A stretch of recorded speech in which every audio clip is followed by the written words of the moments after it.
Hey guys, I think we're gonna go ahead and get started. Kind of tee this up a little bit for us. We've got some people here. People kind of fluid. There'll be some people coming in maybe closer to 9, but we are recording this, and we do have some student participants. And a reminder that we've had close to 65, right, Nancy, of faculty who have engaged in different platforms prior to the campus visit. I've been really pleased with the returns that we've received from surveys that Nancy helped us construct, both from the student perspective and from faculty. It's looking pretty good. We were able to provide those data to Greg, and I'll have Jeff and John here in a minute introduce who we have from the structure today. I did want to make sure we have these QR codes, right, Nancy? Yes. Tell us about those and what's important. This is just a feedback today. So at the end of the session, whichever session is in today, you can go to that survey and provide us feedback and your thoughts on what they're going to do in the Okay. And with respect to sessions, these are not mutually exclusive. I think what follows this in a natural kind of progression is a more technological focus, or technology people asking very specific questions. If folks want to be a part of that, that's cool. And then we have a group of students that are coming around, only because we're giving them box lunches. coming around 11:30, and then this afternoon we have a couple of sessions on talking about assessment and then non-degree seeking programs and so forth. So I am going to turn this over to our provost and others to introduce Greg, but with us we have John Jasinski. John's been a great supporter of this process with a lot of other changes this year. So John, thank you for being here. Maybe you and Jeff will tee this up for us. Yeah, thanks, Chris, and thank you everybody for being here, both in person and virtually. We appreciate you guys' interest as we kind of explore the next evolution of learning management system at Missouri State University. We don't have much change going on at the university, so we thought we and address the learning management system. But you guys know that learning management system has really been in higher ed for the last hundreds of years. But in their present form, really only been around the last couple of decades, essentially. But as the great sage, great seer, Jeff Coyner, VP of Information Technology, would say, this is truly one of the most important and biggest decisions we can make, right? Relative to software. So, all jokes aside, committee, what you guys have done, everybody's interest, the importance for West Plains, for us here at Springfield, for our students, for our faculty and staff, it's critical. And I, especially a few folks a few minutes ago, that my son's a senior up in Nebraska, and basically I texted him walking in saying, what system do you use, etc. You guys know which system they use. But he wasn't focused on the system, he was focused on the use. He said, kind of chaotic, Dad, I'm not gonna lie. He and his friends across the country, hey, look, it's used differently by faculty and so on, be inconsistently, confuse students, whatever. So we got a big decision. We also have to focus on use thereof. Jeff? Thank you, John. I'm gonna have to look up the word you just called me because but thank you guys for participating in this, especially those of you two online. It is important, and we have talked about this. This is, we've got a lot of software at the university, but this and the banner system are the most important software that we have. And so, changing it or looking at something new and providing an opportunity for everybody to get on board and use it consistently across the university is really a big deal. So really appreciate your being here and participating, asking questions. And we've got Greg and David here from Instructure. Instructure is the company, Canvas is the software. And I'm going to turn it over to these guys. I appreciate you coming and making the trip and showing up in person. And we're past COVID, so we can shake hands. There you go. Yeah, so thank you guys. Yeah, thank you. We appreciate it. So, and thanks for everyone's time coming out this morning. This is an arduous process, and There's a lot that goes into this, so we really do appreciate you all coming and participating in this. Excited to be here. My name is Greg Simpson. I've been with Instructor for just over 10 years and worked on both the K-12 side of the house and high ed. One of my very first partners that I worked with, like school district, so not too far from here. To help kind of bring it on to campus. That's one of our partners from the K-12 side. Obviously, you know that there's a lot of your kids probably use Canvas as well from the K-12 side here at Springfield Public. Right? So really cool to see the use not only from the K-12 side, but then up in the high ed side of the house. Today, we're very excited to present a number of different topics. We do want this to be conversational. So as we go through any of the topics, please interrupt, ask questions. We don't want to just be up here talking at you this entire time. Right, so please ask questions. We want to make sure that you get the most out of this. So I'll pass it over to Dave. Dave Lyman, Principal Solutions Engineer, been with the company for only about 8 years, so I'm maybe correct. But before that, my whole career is and an instructional designer. I've been a lead with Centers for Teaching and Learning. I've been an adjunct myself, so I've spent a lot of time bringing these tools to campuses, but I've also spent a lot of time kind of on your side of the conversation. So I'm going to jump in and just walk through a few different slides, and we're going to start into the faculty presentation right after that. Any questions or anything that we can address before we really get into things? I'll figure out the chat. Okay, thank you so much. Yeah. Perfect, great. Any questions? We good to get going? Okay, so let me make sure. And we're going to be viewing the correct screen here.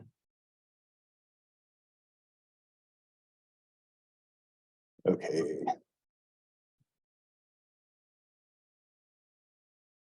I'm looking at something different.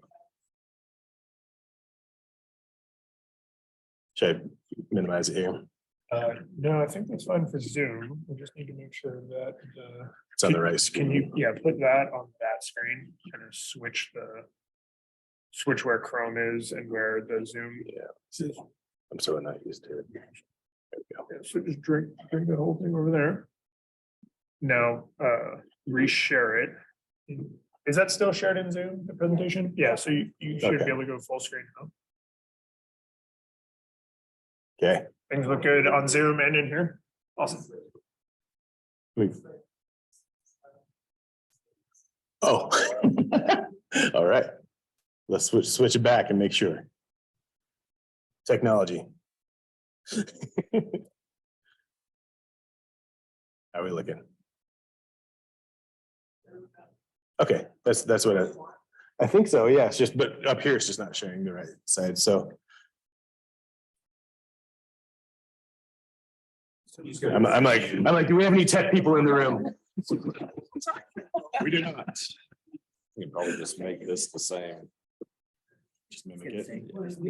Yeah.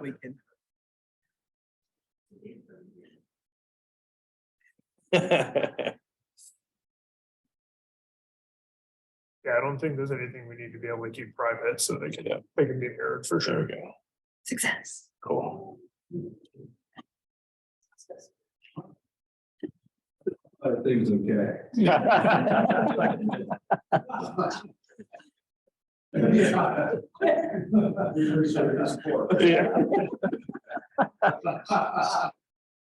All right, so, all right, we set all the way around. Okay, perfect. Well, some of these may be a little bit redundant for some of you. We've talked through some of these, but others, this is gonna be new. This is something I think is important to kind of talk through. So if you know anything about Instructure, if I walk away, are you gonna be able to hear me? Okay. All right. So one of the things that if you're not familiar with the backstory of where Instructure came from, our co-founders were actually students that were tasked with finding a piece of broken software, and they were using Blackboard at the time. And during their findings, they decided this is something we could make, right? And so they were students at the time, and everything we have done from the inception of Canvas/Instructure has been student focused throughout. And so you'll notice that there's going to be things that we like to coin as they're intentionally different, right? So a lot of faculty members may go through and they don't understand why maybe certain things are happening a certain way. That's intentional. The design is intentional on how we put the product together. And so we talk about the lifelong learning experience. And this is something that, again, kind of coming back from the K-12 side of the house up through higher ed and then beyond. Because we want Missouri State to be the place that whether the students are coming here for undergrad or they're going to become alumni and then need to level up or recertify, get CECs, professional development, we want them coming back for that. And so this is something we take a look at through not only Canvas as the LMS, but there are additional tools that we can utilize to really bring a storefront or attach micro-credentials, different badges to these users. So we look at this more as a lifelong learning experience and not just coming to your school and then they're gone, right? We want them coming back and having Missouri State be the thought that this is where they need to go for those certifications. And we do this by utilizing the instructor learning platform. So we do talk through the Canvas LMS as being the backbone, but there are additional things that we like to make sure that we're focusing on because everyone has their own universe that they live in, what's important to them, right? From a faculty member is going to be very different from someone who's tracking outcomes from an institutional level. And so these are going to be different topics that we can discuss today. We want to make sure we hit on all these so that everyone has an idea of how instructor learning platform can really benefit them. And this isn't just a one layer approach. There's different levels here because we know now, there's a lot of, with the three major players out there, it's pretty much product parity. Most of the platforms can do what you want, right? So from that standpoint, we feel that it's more important to choose the platform that's going to give you the easiest migration, the most support moving forward, and then really understand what you're going to be doing from an institutional level, not just saying, here, sign this, good luck with the LMS, right? We want to support you as you look at the very first level there, giving you adoption and giving you resources to make sure that you have the engagement that you're hoping for. We've done over 13,000 implementations.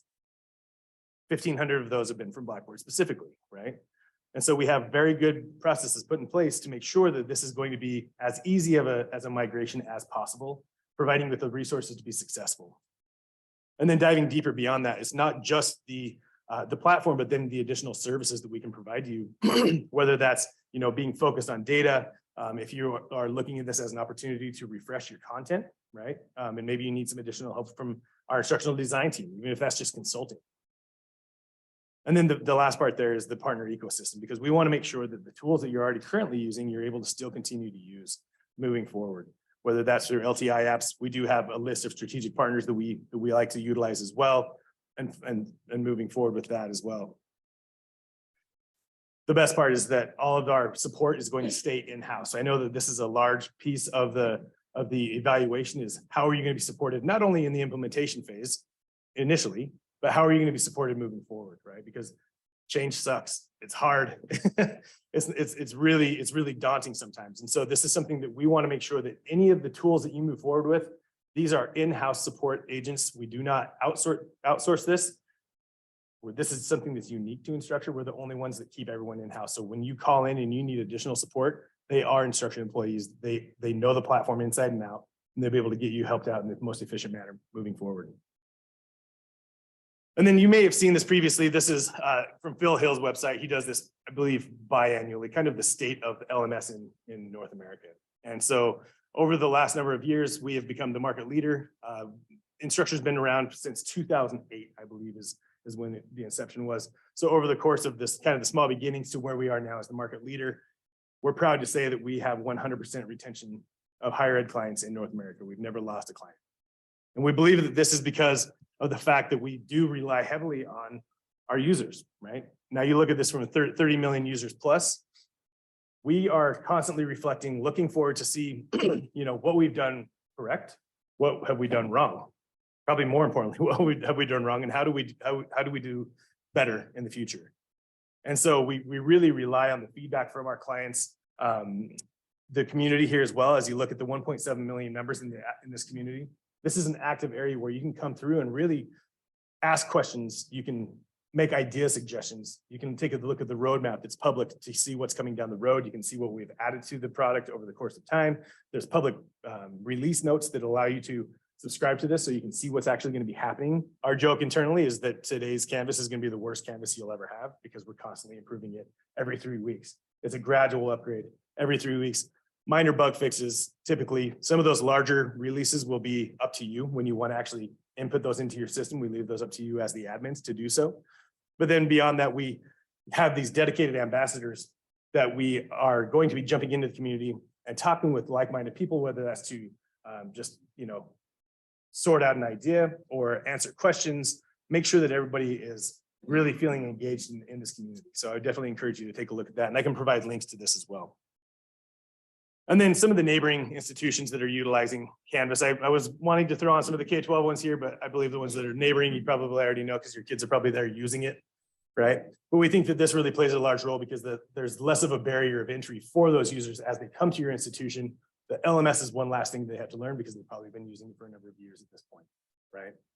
And so as we kind of move on beyond that, we're very proud to say that with a lot of the institutions that we have partnered with, that a lot of these are the top institutions in the nation. And we've been very proud to partner with them as well moving forward. And we hope to partner with Missouri State from that standpoint. So throughout the day, we're going to be talking through a number of different topics here, whether this is for Canvas specifically or some of the non-traditional learners. We're going to be talking through, having discussions around credentials, probably around catalog as well. So some different pieces there that we can definitely discuss throughout the day. So with all of that said, I'm going to pass the time over to David Lyons, and he'll be able to walk through the faculty experience. Before we do so, I'll pause and make sure I answer any questions before we get into the platform. Okay. That's it. All right, I'm going home.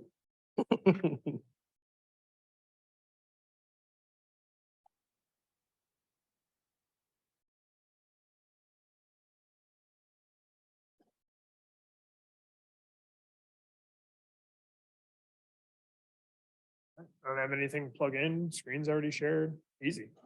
And you're gonna monitor questions in the chat for me.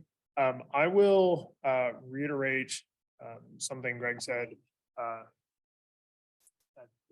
Does anybody have like an Apple box or something? Get up on here. Just do the whole presentation like this. Please ask questions, feel free to interrupt. This is your all's time. I want to make sure we stay on topics that are most relevant. If we want to go deeper on something, that we go deeper on it. If something's maybe not as applicable here, that we don't waste time on it. So in the chat, feel free to unmute or post into the chat for our remote folks in the room. Feel free to shout out or raise your hand so that we make sure we spend this time in a way that's useful for you. What I want to just kind of level set us on is something else Greg said about our tools being a little bit different on purpose. The last university that I worked at was a Blackboard college. The state school that I was at before that was a Sky school. The school that I was at before that was a Web CT school that was converted to Blackboard when they were bought out. So I've seen the migration from a lot of different places. And the number one thing that has been true across all of those situations is that kind of apprehension before change, right? Going from the devil you know to literally anything else is always, there's a little bit of tension there. Where we have seen that kind of come back and get that confirmation as the administrators, as the committee, where we felt like we made the right decision by moving to Canvas was time after time after time, instructors who had been, let's say, less than enthused when we had made a decision to move, came back and said, hey, I've been getting this really positive feedback from my students. Hey, I've been seeing engagement in the course that we weren't getting in our legacy platform. Hey, my students are actually turning in assignments and not making excuses about not knowing where things are, how things work, right? So even for folks who were not super excited to be having to go through that change, and it's one more thing, they still saw the benefit to students.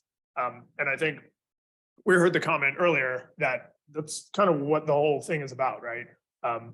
In the old days, I think there was a real focus on the administration, and then there was a little bit of a focus shift to kind of staff and classroom administration, so a little bit about the faculty.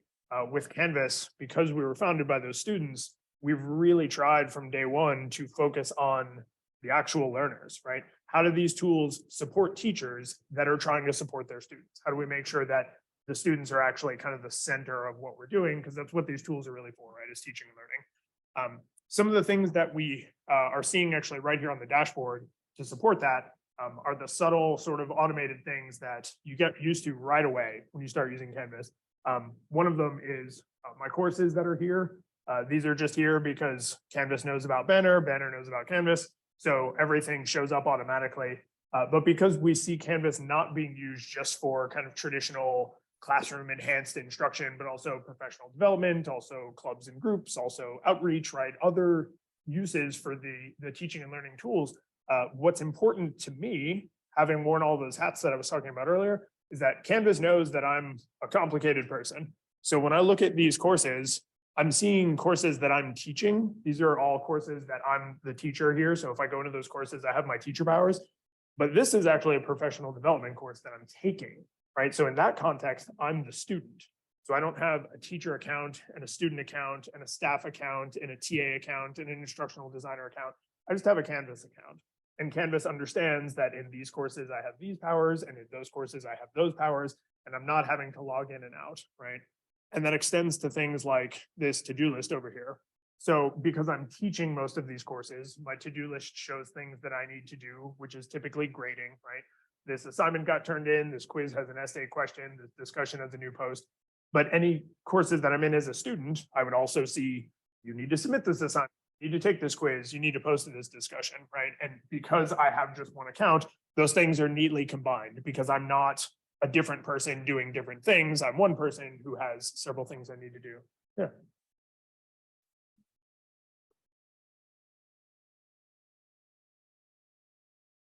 Yeah, good question. So what you're seeing here is kind of the default view that most users are going to use. We call this the card view on the dashboard. There is another view that's the list view.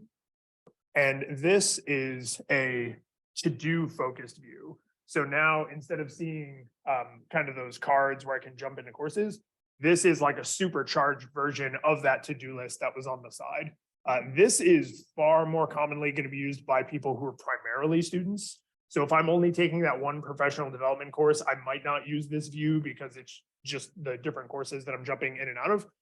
But for students, and we'll talk about this more in the student presentation later, this is the view they tend to use on their dashboard. Yeah.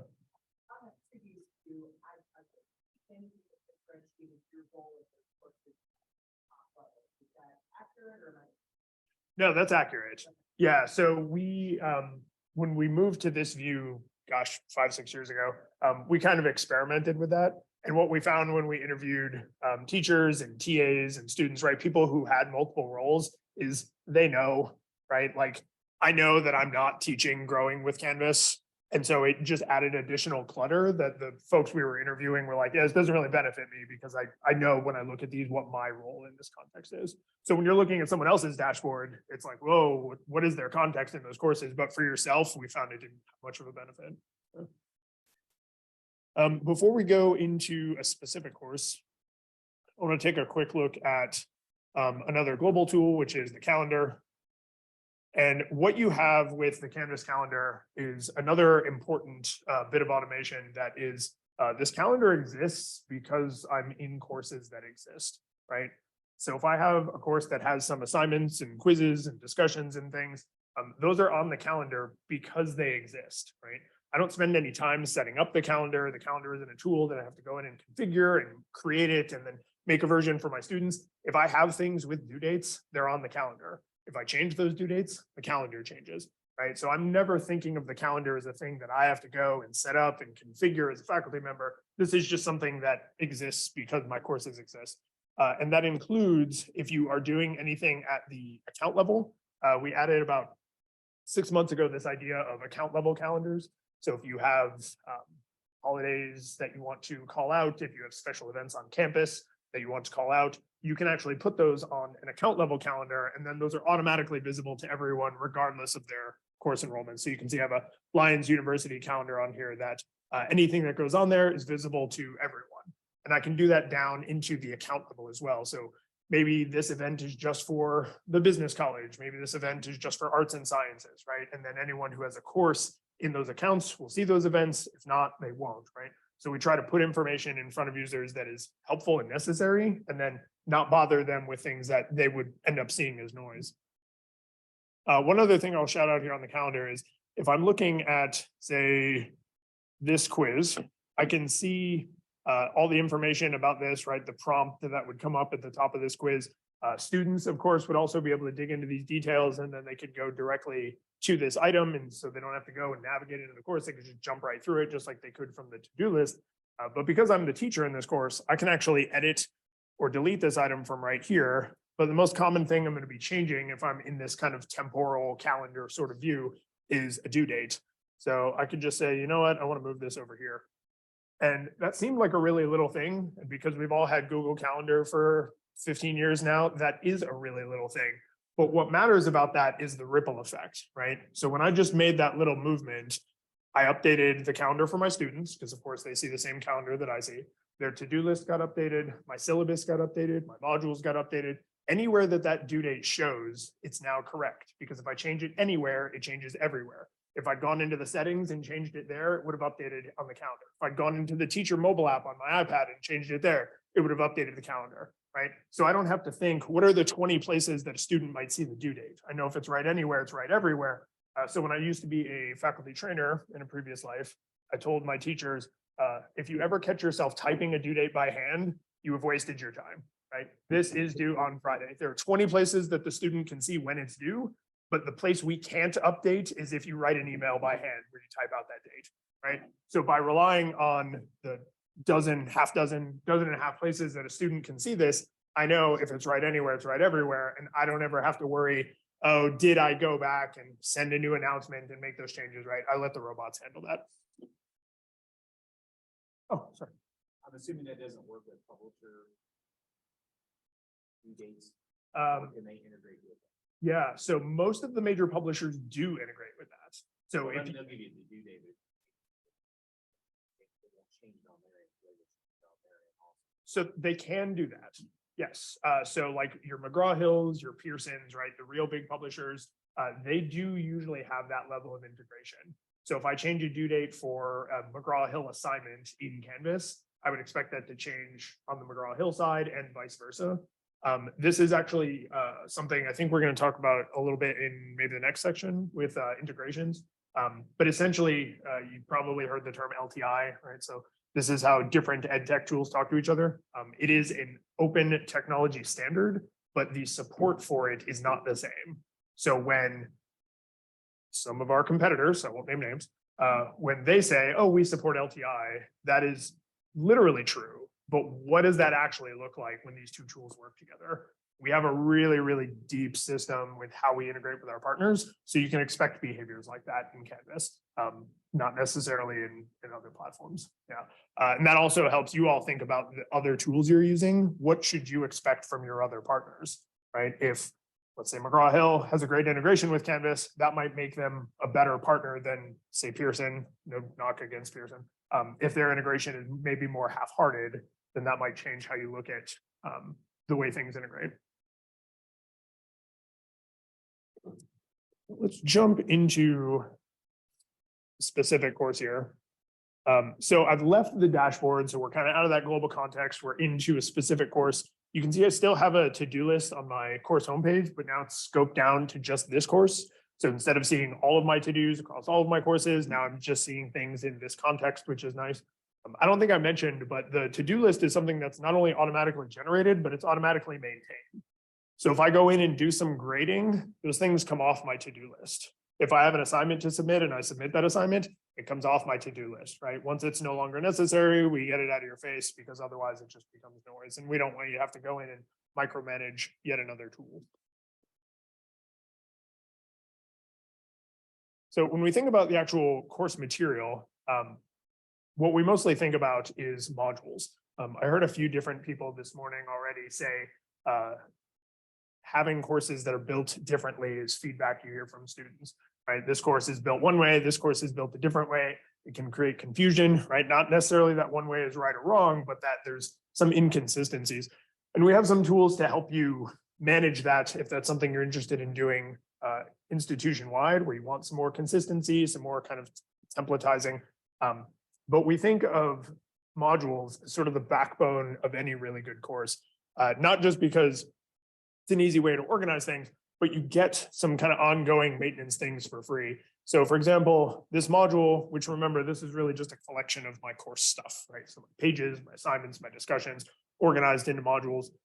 This one is broken down into module categories. So I have an introduction to psychology and psychological science, and then brain, body, and behavior, right? You might do weeks or chapters if you're following a textbook, right? However you choose to chunk out your material. But when I look at this stuff, I can see some things like due dates and scores. So anything that is an assignment, the student's going to be turning in, if it has a due date, that due date shows up automatically. If it's worth score, that score shows up automatically. And so I know, again, I don't come in here and type these in by hand. Those show up because there are due dates on those. When I did that drag and drop on the calendar, this location updated, right? My syllabus updated, the to-do list updated. So students can look very quickly and see, oh, this is a discussion. I know because it's got that consistent icon that I would see across Canvas. It's due on the 29th and it's worth 15 minutes, right? So they don't have to worry that that's not reliable because they know that's the same information they would see anywhere else. Go look at, oh, yeah, sir. So if you have, I'm going back to publishers. No, Lots please. and lots of Yeah, for sure. especially in science. So if McGraw Hill's here and you assign an assignment here, is it going to show points and due dates just along just as well as if you created it in here? Yeah, exactly right. Yeah, so if I have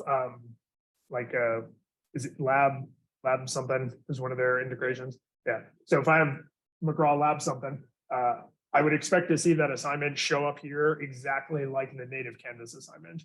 So this is an example of kind of how that LTI integration works. So in our case, you would see that assignment show up as an assignment because it is an assignment. It happens to be using a third-party tool, but it's still an assignment with instructions and a due date and a point value and a gradebook column and a place for them to submit things, right? So you get all of the Canvas goodness you would expect like any other assignment, but then you are also using that third-party tool in whatever functionality it provides. And so you would see the due date show up, you would see the point value show up here, and that's something that the student shouldn't have to think about, right? If they're uploading a Word doc or if they're using a McGraw-Hill integration, they should just see this is a Canvas assignment, this is what's expected of me, this is when it's due, this is how many points it's worth.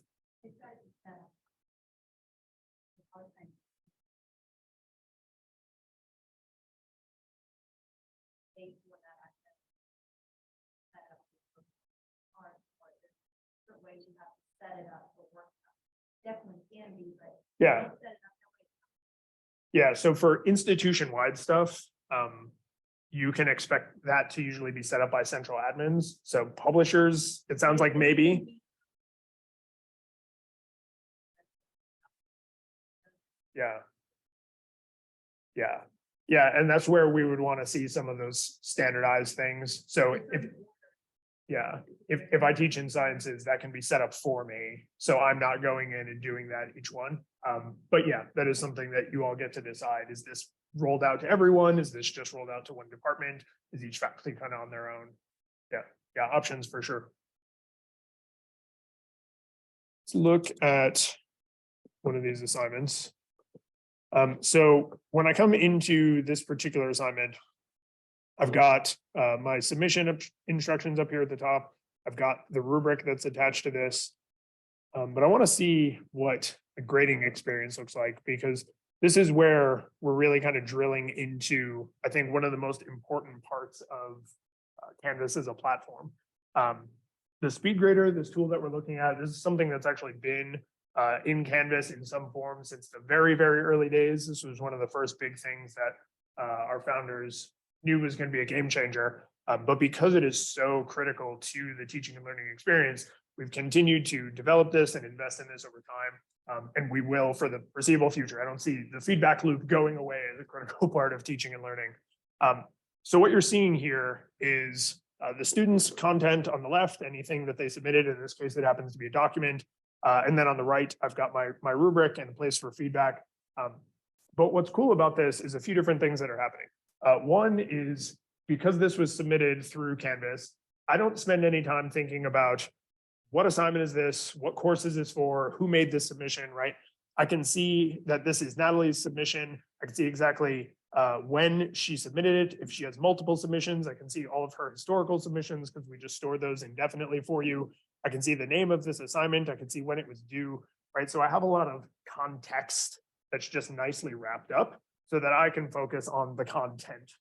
If any of you have ever taught online where you let your students submit via email, like I had to do when I first started teaching, probably 80% of my grading time was spent emailing back, cool dude 82 at hotmail.com and being like, who are you? What is this? Are you one of my students? Which course is this for? Right? Like not where I really wanted to be putting my energy.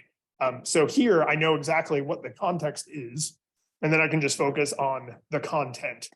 So because this is a document that was uploaded, I have the markup tools. I can cross things out. I can strike things through. I can leave free text comments. I can come in, leave explainer comments, right? So why is this struck out? Why is this crossed out? What is this additional content that I added in here?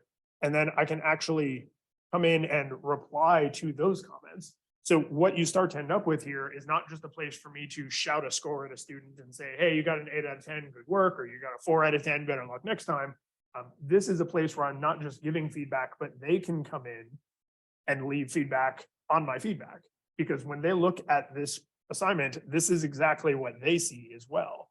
So now, for me, the speed grader sort of stopped being a place for me to just distribute grades when I was doing my grading and became a place where I'm kind of having this ongoing feedback conversation with my students, right? So in a fully online environment, this is often happening asynchronously, right? I give them some feedback, they maybe come in and comment on things and we have sort of a back and forth, but it's all on the content in context. In a face-to-face environment, I'm still using these tools, but maybe we're doing it synchronously. In a hybrid environment, what I've often done is I will just get into a Zoom room with one of my students and I'll just screen share this and we will actually just talk through, right? So that same sort of, they come to my office, not that I ever had a private office, but they come to my shared working space. I've got an orange pen because you're not supposed to use red anymore. They have a blue pen and we're marking up their paper, but then they either walk away with it or I wanted to keep it for my records. When we do that same experience here, now we are looking at the same thing. We have the same records. They can see it. I can see it, right? We don't have to have separate copies. I don't have to print off copies or anything, but we're able to have that ongoing feedback conversation without worrying about kind of the logistics around it. Did I see a hand a minute ago? Yeah.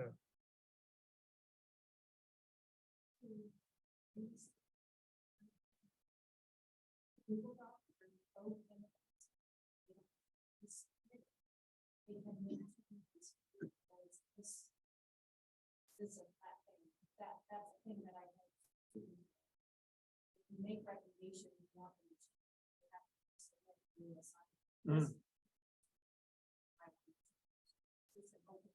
Yeah.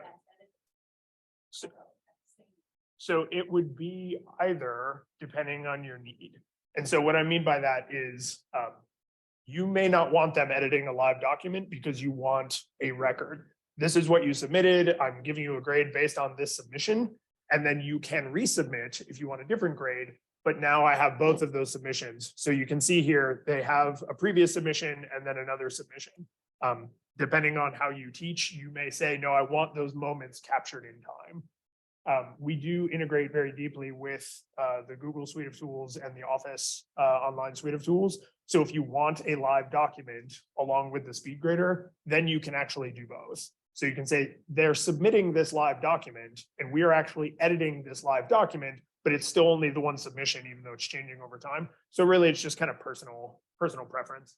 I like to have the captured moments because then it creates that really clear, this is what you submitted at first. It needed work, right? And then we had these feedback discussions and then this is what I ultimately graded. And you can see kind of that arc over time.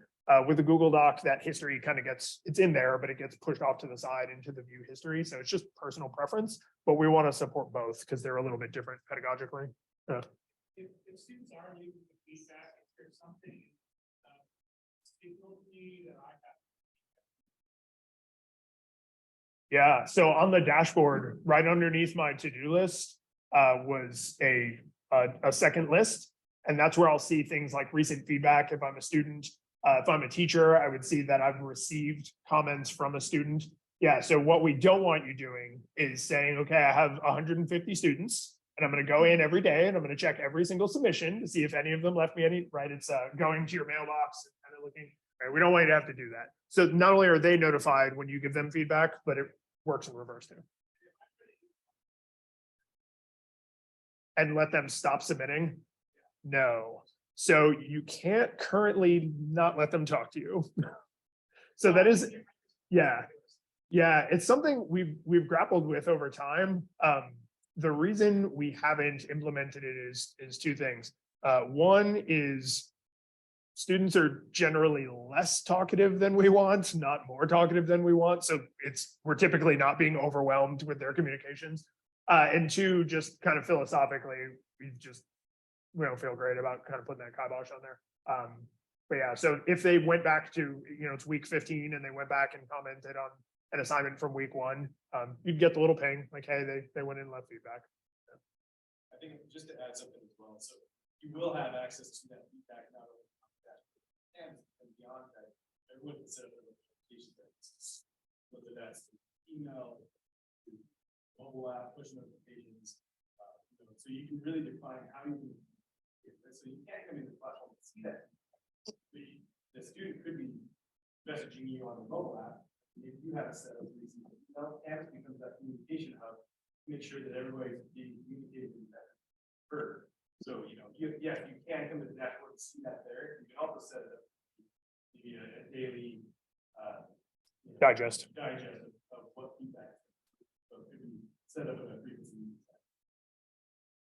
And keep it from recently. Absolutely, yes. Yeah, once a submission is made, that the comments and things stay open, but they can't just continually submit forever and ever once you lock that down. Yeah. So in the interface center, in the main grade center for the class, can we see if someone's left comment? Is there a way to tell if someone left feedback in the grade center? If we're in there in the grade center, or is it only through that feed? Only through those messages? Yeah, so it would be through the to-do list, through the notifications. And then if I'm in here, when I look at students, I can see these are all checked, right? Which means they've been completed. There'd be an orange dot if there was something I needed to take a look at.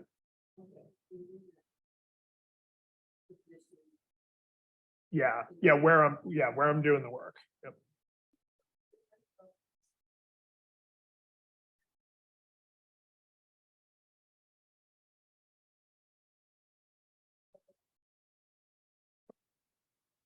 Yeah, so I've got some new submissions in here that have not yet been graded, which is why they have the submission icon and not scores like you see in these other columns. So like in this interface here, would there be like that?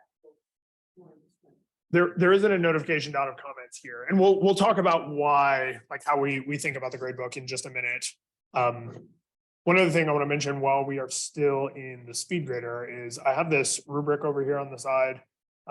I'm using my rubric to not only track outcomes that we're measuring, but also I just let the calculator do the math for me. So if I click through here, this will actually calculate the score. That is optional, so you can have the rubric do the scoring or not. Like I said, it's computer, it's calculator, so I just let it do the calculation for me. But you can decouple those things if you want to give your own score separate from the feedback that's in the rubric. What I like about the rubric, whether I'm using it for outcomes or scoring or both, is not only does this give me yet another place to give really clear feedback on how the student can improve, but this is doing a lot of that kind of logistical bookkeeping for me, right? So we're tracking outcomes in this course. I don't now go somewhere else and report those outcomes because I filled out the rubric, those outcomes were reported. If you're tracking outcomes, not just in your course, but at the whole department or maybe even across the whole institution, that data goes where it needs to go, right? So I can focus 100% on what does this student's work look like? What feedback do they need to improve?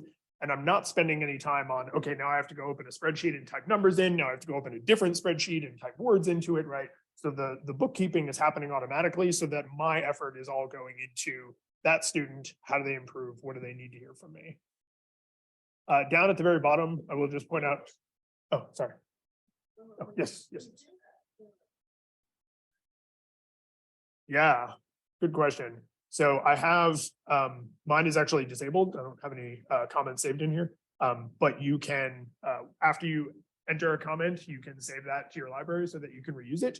So I can do that for the general comments, but I can also do that inside the rubric. So if you have a comment that keeps coming up, like your grammar are bad and you don't want to type that 50 times, you can reuse that comment so that every time somebody gets a 3 out of 5 on grammar, that you can just kind of re-add that same comment in. And to that point, what you're seeing down here is a place to leave those free-form comments. They can come from the comment library, but they can also be things that I enter directly.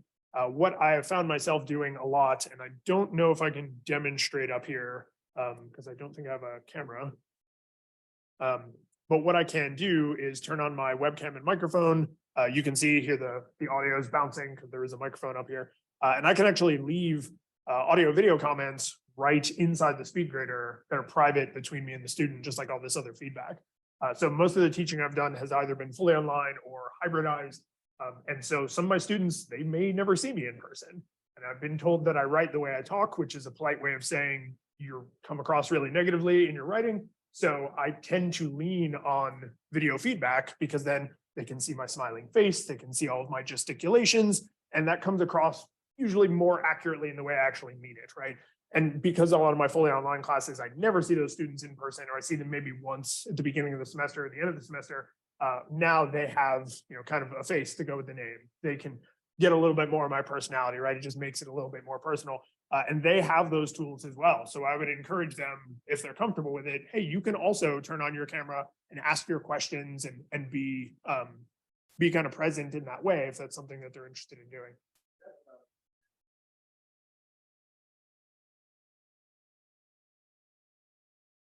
Yeah, so these comments, if I'm leaving comments down here, it just creates a thread of them. So if I post a video, they could post a reply video, and then I could post a reply video, and we could just keep adding. Yeah. Let's see another hand. Yeah. So science again. I'm assuming you can't equation edit. You have to lose. Yeah, this box does not have the equation editor. That's correct. Yeah, so you could, you can attach files as comments. So if I want to upload something like written in LaTeX, like in a document, so it's accessible, or something that's in an image, I can attach those kinds of comments. But this comment box does not have the equation editor. We would see that in the content tools. Video thing put up here, is that just to use your camera? It uses any cameras it has access to. So if you have like a nice external camera, it would. If you're on your phone, Screen cap. that one does not. No. Yeah, but because you can upload videos, if you make a screen recording, I could just drag and drop that file up. So what we've seen is some folks will do a screen recording of them grading, right? Either using a special tool like you might have to use in sciences, or they might just literally use the speed grader. And as they're doing this grading, they'll screen capture it and then upload that video as a comment. And then that video has them talking through the whole grading process.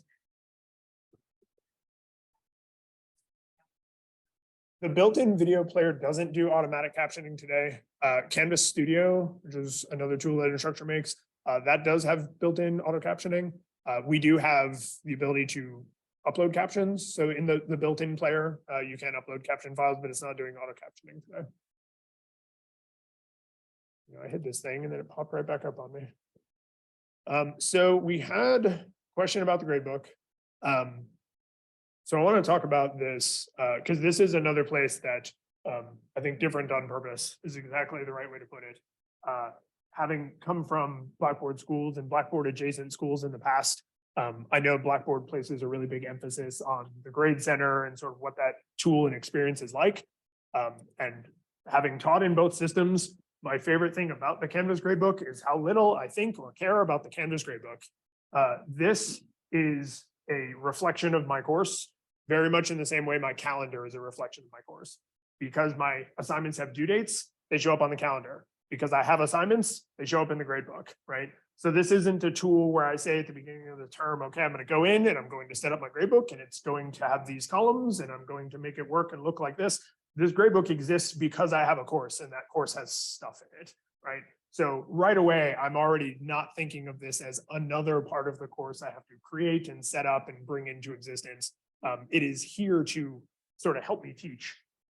And so that kind of freed us up to think, all right, well, if somebody doesn't have to go and reinvent a database every time they build their course, what would they use the gradebook for, right?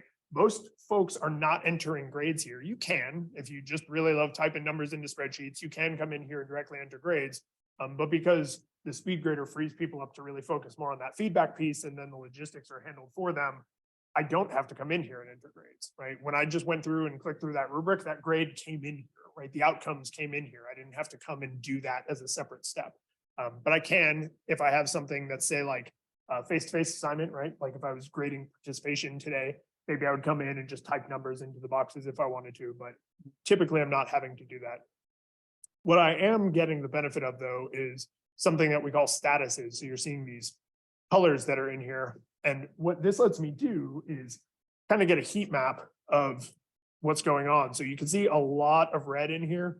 The students in this course are make-believe and they use that as an excuse not to turn in their work. So when I look at this, I see a lot of missing, right?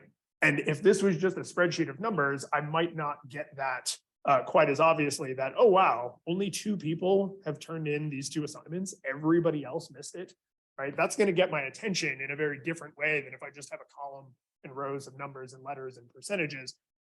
Over here, I'm seeing all this blue, which in this course indicates that these were all late, right? So everybody was late on this. 2 people missed, but everybody that turned it in was late.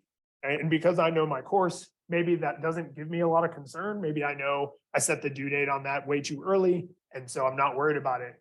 But that's at least going to get my attention to where I can make an informed decision and say, is this something I need to worry about? Is this something I need to look into? Or do I know that this is okay? And if I just had these check marks here, I would just say, oh, everybody submitted it, right? But I wouldn't have that kind of late context.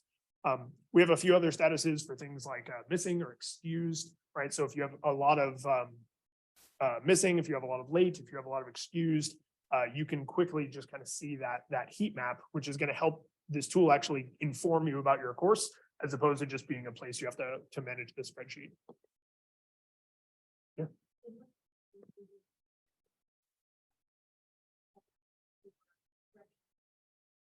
Oh, yeah. I understand that Yeah. but one of the things that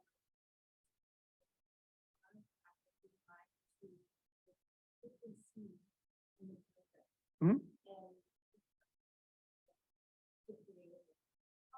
Mm-hmm. So is there a good way to create that doesn't require moving assignments to a special assignment? Yeah, so I can't speak to how that instance is set up because I know those instances are usually really heavily customized and modified. In the Canvas you would be using, the term we use for that is grading period. So you can set up either just in your course, or if it's something that's done program wide or university wide, you can set up a grading period so that you say, you know, from this date to this date is what we consider the midterm grade. Please automatically tally that up. And then depending on how you set up your Banner integration, if that's a grade you need to automatically report back to Banner, you can actually have that sent out of Canvas back into Banner automatically so that you're not having to do that data entry. Yeah, so something you would definitely be able to do here, maybe not in that customized instance, but worth looking into. The term is grading periods.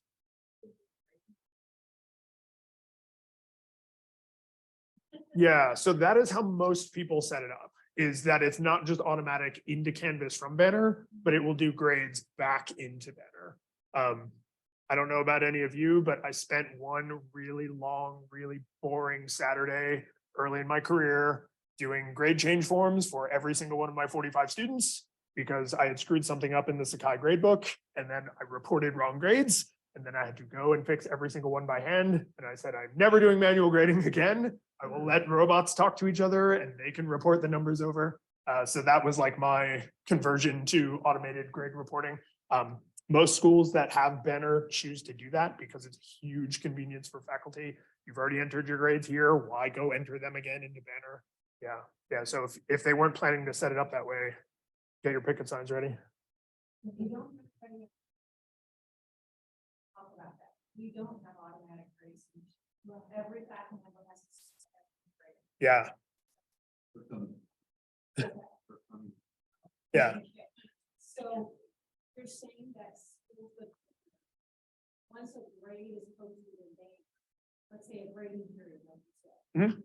Midterm grade period, those are entered, that can be automatically updated. that's correct. Show as a student grade. That's correct.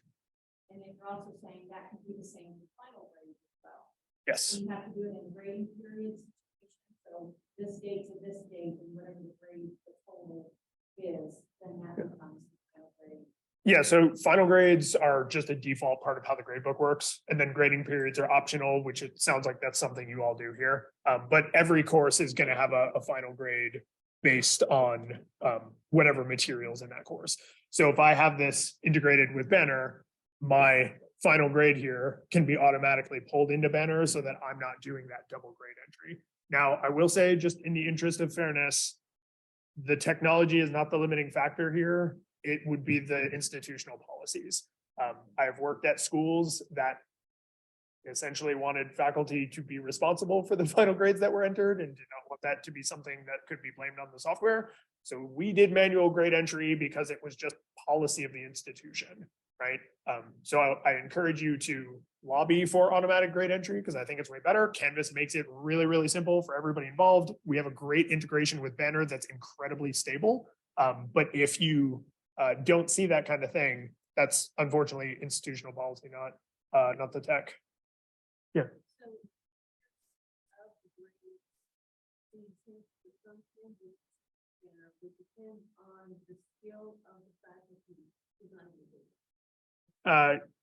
I mean, if you enter nonsense in here, then it will send nonsense to Banner. Yes. Yes.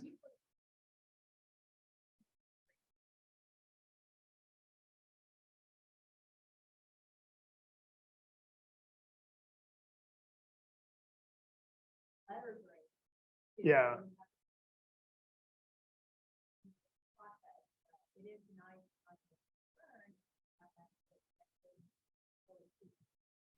Yeah. Yeah, so what we would see would be a button here. This is a demo instance, so obviously I'm not integrated with a real Banner instance. But there's literally a button that's like send my grades to the SIS, right? And then you get a little confirmation step that says, these are the grades we're going to send to the SIS. Does this look like the grades you want us to send to the SIS? And then if you need to change them, you can, and then that's what we send.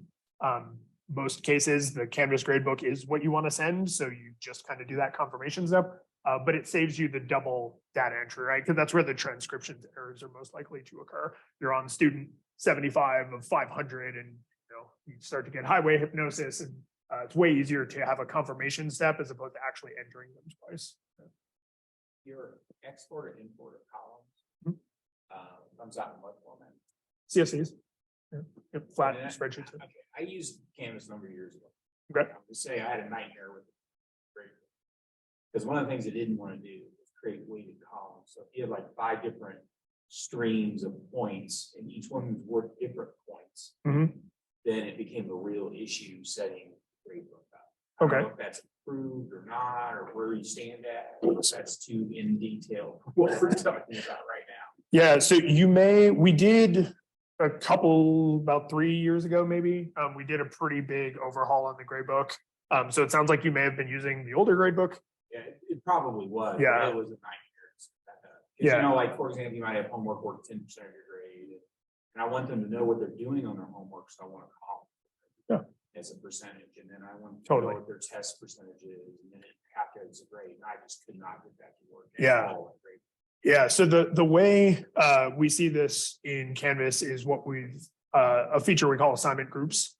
So you can see in this course, I have what I called assignments, quizzes, and then surveys and participation in critical thinking. You can call your groups whatever, so homework, right, exams, right, whatever you might call them. And then you can set the weights for those. And then in the gradebook, those weighted columns show as part of the total. So if I'm looking at this as Natalie, I know that I have a 90% in the critical thinking group, right? And then my total is 85.76. Another night.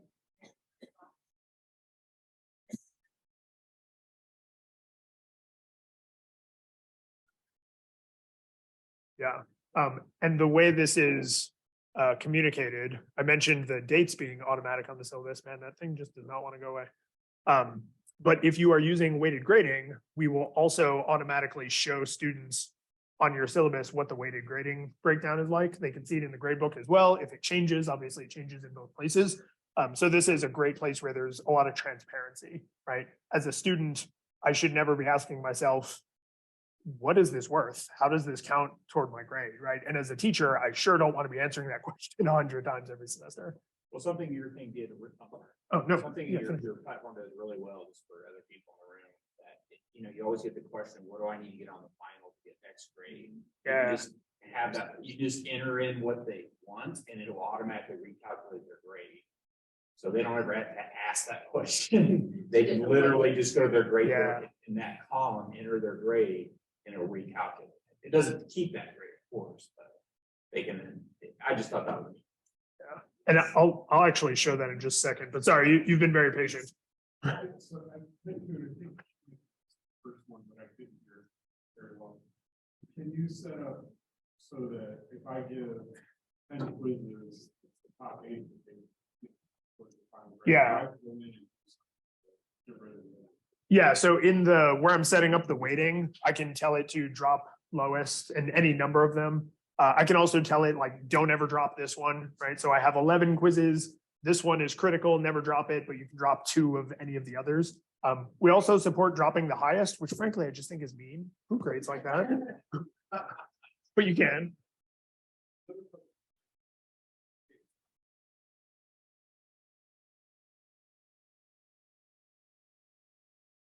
Yeah.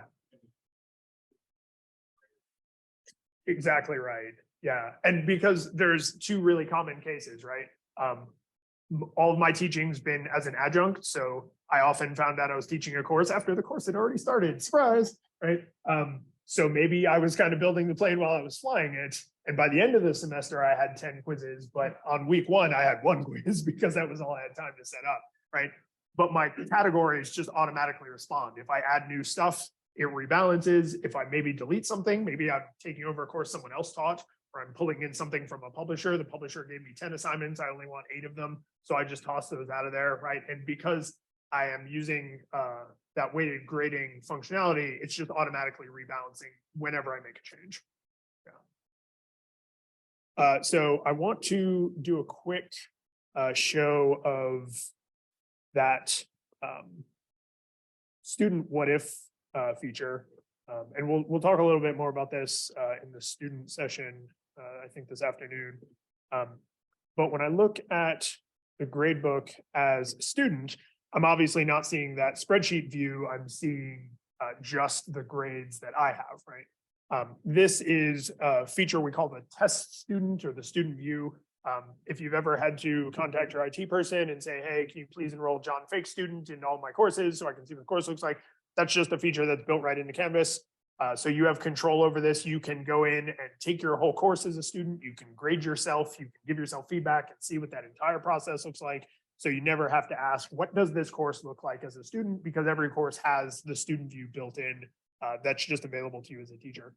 This what if functionality that we're talking about is where I can come in and say, what would my life be like if I got a 50 on this? Right? What would my life be like if I got a 10 out of 4 on this, right? And I'm just really shooting for the moon.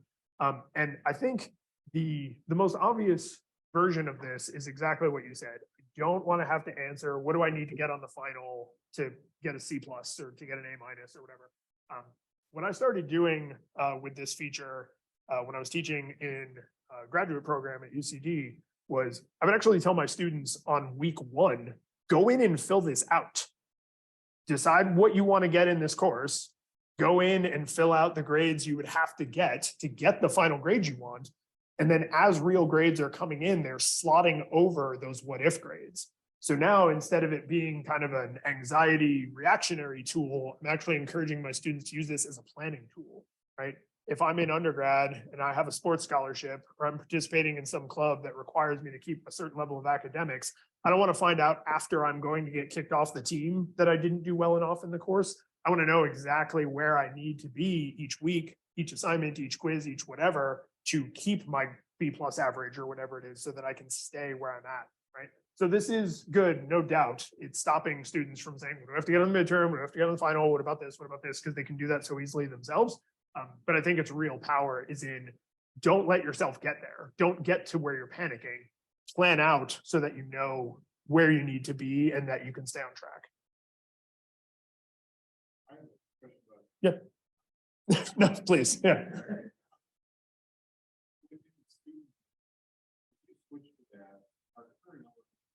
All the way back to the report. So I want to see what the plan looks like. It wants to be all the way back to No, whatever I'm looking at is where I am. So like right now I'm on the course homepage. If I switch to the student view, I'm just still on the course homepage. Yeah. If I was in a quiz or an assignment or whatever, that's just where I am. Yeah. And likewise, when I switch back, I'm wherever I was.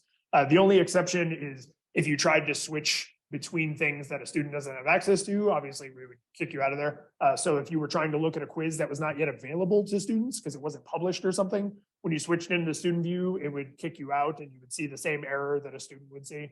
But normally we keep you right on the same page.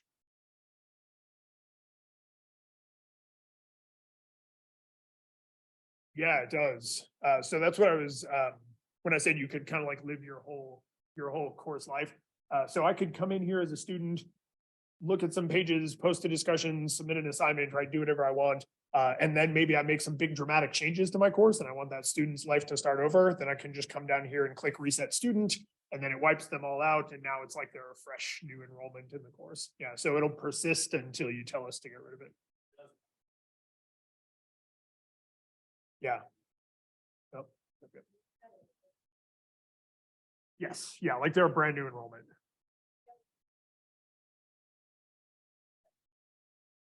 Yeah, it's like they're a brand new enrollment. Yeah, that's right. So we talked about, oh, yeah, sure. So when you do a course copy. Yeah. Do you set, how does the due dates work? So let's say you want to do first week, I want these things done. In my new course, does it automatically update those to 1 week of the start of the date? Or do you have to go through and individually set new dates for everything? So is the general policy that you roll your own courses over? So like you go in and you click that copy button, yeah. So that, I mean, that's very typical, right? Faculty usually have a lot of control over that. So when I am importing a course, let's pretend this is the blank course and I'm pulling my last term psychology course into it. When I import that course, I can say, yeah, just give me everything, or I can say, I just want specific stuff. That's really nice if you're pulling in a course package from a publisher, right? Maybe I want their assignments, but I don't want their quizzes, or I want these 2 assignments and that quiz. Instead of importing everything and then deleting the stuff I don't want, I can just import the stuff I want. But I think more specifically to your question is, I want to just automatically adjust all the due dates. So in this case, these boxes are blank because I'm not connected to a student information system. In your instance, these would actually already be filled out. So we would know when the old course started and stopped, and we would know when the new course is going to start and stop. And then we will automatically move all of those due dates from whatever the prior term is into the future one. Yeah. We've added in a few other little abilities in here that are neat. Like I can scoot things around in the week. So if last semester was a Monday, Wednesday course, and next term it's going to be Tuesday, Thursday, you can say, turn all of my Mondays into Tuesdays, turn all of my Wednesdays into Thursdays, right? So that it scoots things around. Because we don't have a way to get from Banner things like campus closures or maybe holidays that you recognize where the campus is closed. This is going to get you usually about 95% of the way there. But then we've made it really easy on the calendar to go in and do those last minute drag and drop tweaks, right? I think one last thing in that area. Oh, yeah, sure. Have a think valid. Anything that's in your course, you want to make sure it's still working, because they do great. You can actually run that and it'll run through all in that course. Make sure that there's still valid, and if they're not, then we point out. So you have to look at scavenger out of find those. Yeah, this is another place where good partners will be good citizens here. So if you have a link to an external tool like a Pearson or a McGraw-Hill or something, they can let us report those links as valid or invalid.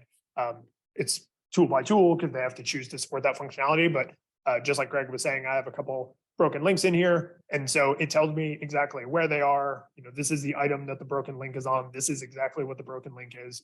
So I don't have to go do that scavenger hunt. I know there's a couple things that need to be fixed. Something that is difficult for me to demonstrate for you, but I think is really neat conceptually is our error messages are, we try to make them contextual. So if a student goes to a page and for some reason that link doesn't work, if we have an idea of why that link didn't work, we will try to direct them appropriately. So if we have screwed up and something is wrong with Canvas, we don't say, hey, go bug your teacher because you can't do anything. That's something we need to fix. If we know that this is a broken link because of content where it is something that you have control over, then we would say, hey, it looks like this link is inaccessible for this reason. Here is how you can get in touch with your teacher. So we try to direct them in a way that makes sense so they don't go to support for content issues because support can't help them with content issues, and that they wouldn't come to you for software issues because that's the stuff we need to take care of.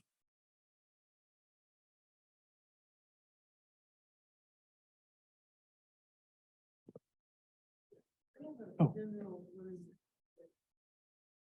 terms of building process, so if I'm working in the class, this is not working this time, next time I'm not doing that. Hmm. Or I have another idea, like, oh, you know, I can go, it's my master. Yeah, so there's a few different ways that that can go, sort of depending on what policies are and kind of what the culture around like templated, standardized master courses is. When you say you have a master course, is that yours personally? Is that something that your whole department uses? Just yours personally?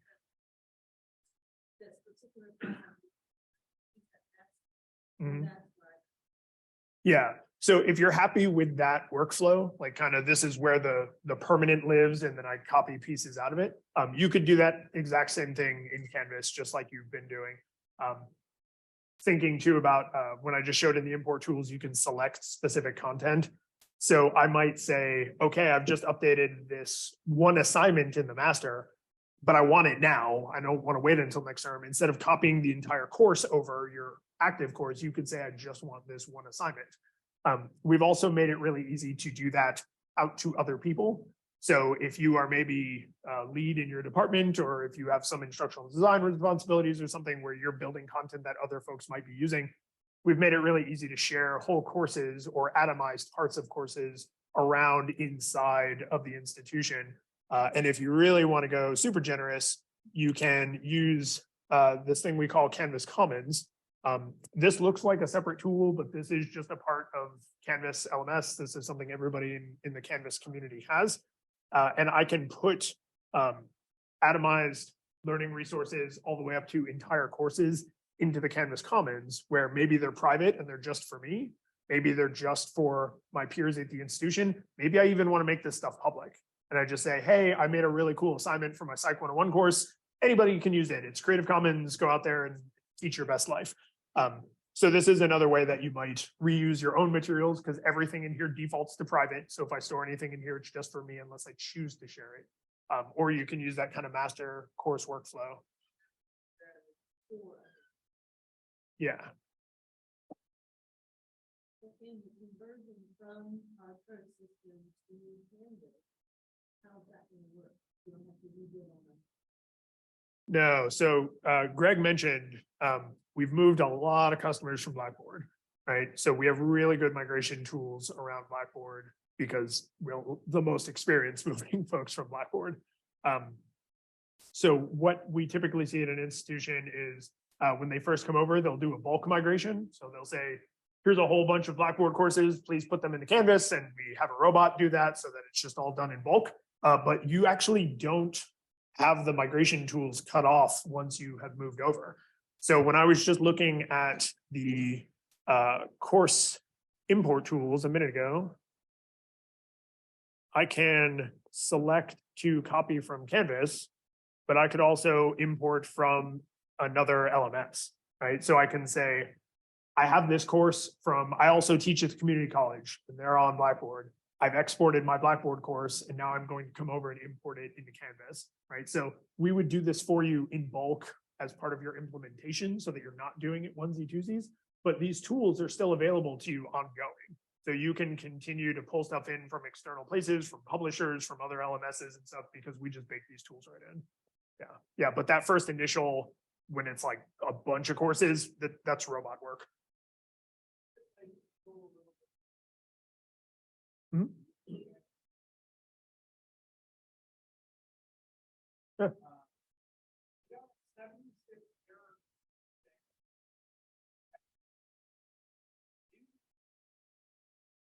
So is that just a function? Or?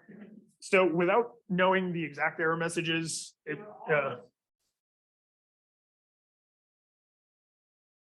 sure. So two common ones you'll see that, as you saw, kind of, we're trying to over communicate, but folders and discussion boards, because Blackboard has a notion of nesting in their discussion boards that we don't use. And they also have a notion of nesting content infinitely that we put limits on for student comfort reasons.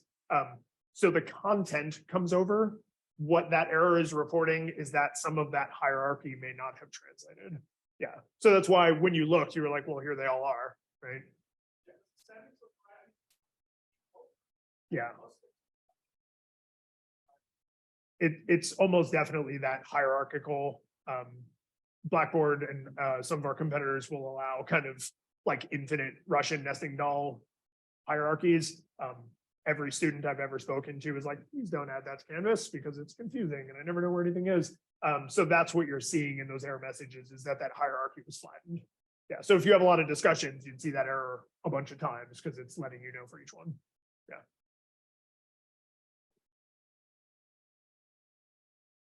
Would you be an absolute dear and get me some water over there?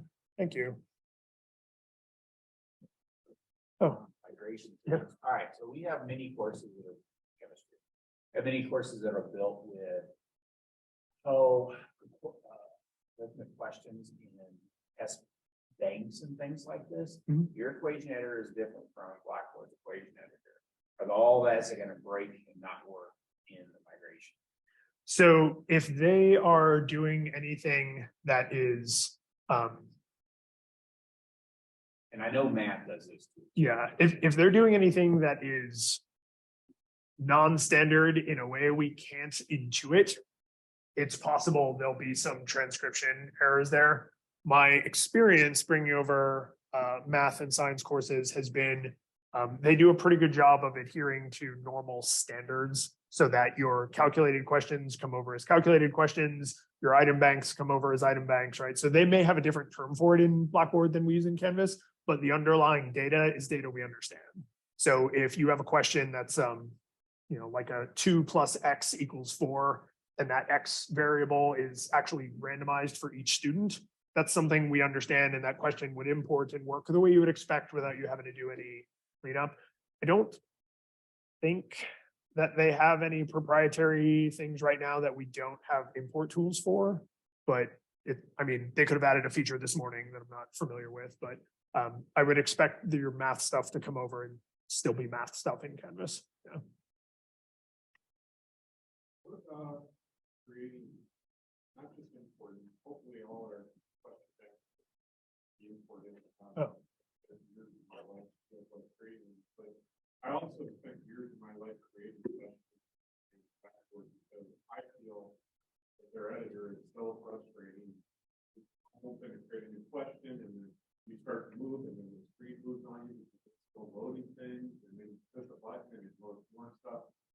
And there's no third party tool that I found that's really efficient at creating stuff outside. Have you solved any of those problems? Are you better at that? So my personal opinion is when I create quizzes, I create them in Canvas. The editor tools are the same throughout, right? So if I am creating page or assignment instructions or whatever, I've got the rich content editor. it's the same tools with the same buttons in the same order throughout, right? So if I'm creating the prompt at the top of a quiz, or the question for a quiz, or the response options for a quiz, same tools, same button, same order. So I find that experience really easy because it's the same everywhere I go in Canvas. Some institutions like to use a tool called Respondus. Personally, I think Respondus is like a red herring, because their big thing is you can take a Word document and convert it into a quiz. And that's true, but it's because it's parsing a text document. If you have a single period out of place, if you have a double carriage return where you shouldn't, if something is formatted incorrectly, it can't parse it right. So in my personal experience, I've not found Respondus really saved me any time. I would rather use the native Canvas tools. A little bit of a personal flavor thing. But what's nice about anything you make in Canvas is all of our tools are built on top of open data standards. So if you built a quiz in here and then you teach at another, local community college that's using Blackboard, you could export a quiz you built in here and it comes out in a common format called QTI.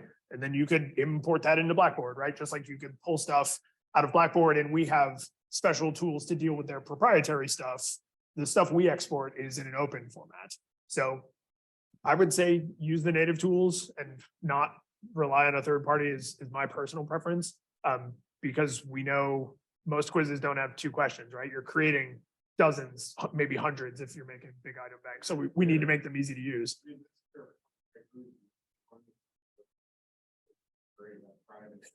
But it's still in Blackboard, the question creator editor thing is so horrible. That's why. Sure. I would say it's good. Yeah, so I mean, let's take a look at just kind of what that quiz experience is like. So if I am in this blank quiz and I want to create a question. So I want to add, let's say, traditional true or false, right? Something really familiar. And I have my prompt, and then I select whether it's true or false. If I want to put this into a bank, I can do that when I created it. If I want to pull from a bank, the item banks are just right up here. If I'm going to duplicate something, right? So maybe I have a bunch of questions that are true, false, so I can actually just duplicate these out. Something I really like in our quizzing tool is for any question, but I'm going to show it on the multiple answer because I think it makes a little more sense in this context, is I can have rich content in here, but then I can also leave item level feedback. So we talked a lot about that feedback loop experience in the speed grader, because that's where a lot of your grading is going to happen. But as I'm creating questions in Canvas quizzes, I'm trying not to just think about like what's right, what's wrong, right? But also how do they know why it was wrong? So I like to bake in this automated feedback, which again uses that same content editor, right? So I can have formatted text and images and things in here, but I can say for a correct answer, this is the feedback they see. If they gave me an incorrect answer, this is the feedback they see. And then generally, maybe there's 10 answer choices is their feedback they always see.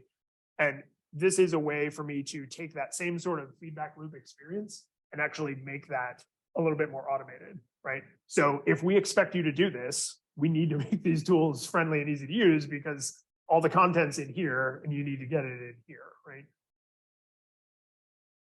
One of the cool things that lets me do in the courses that I teach is now when I have a quiz and I'm coming in and giving them a bunch of feedback, I actually generally allow multiple attempts on my quizzes because what I want is for them to take the quiz, see what they got wrong, see the automated feedback so they know why it's wrong and where they need to go and correct their misunderstandings, and then just let them come and take the quiz again. If they take the quiz 10 times, but they're getting randomized questions every time, I'm not worried about them brute forcing 100% score, right? But this is a way for them on their own to say, here's what I did wrong, here's what I can do better, let me re-engage with the quiz because I want to get a better score. So now that's like a little self-directed feedback loop that I set up in advance. And to your point, we need to make those creation tools really friendly. Otherwise, you're not going to be able to do that work, right? And then the student misses out on this experience. And so you can draw choose a question randomly. Mhm. So I have a question. So if you have a student who has needs twice as much time to take a particular question, can you set that by user?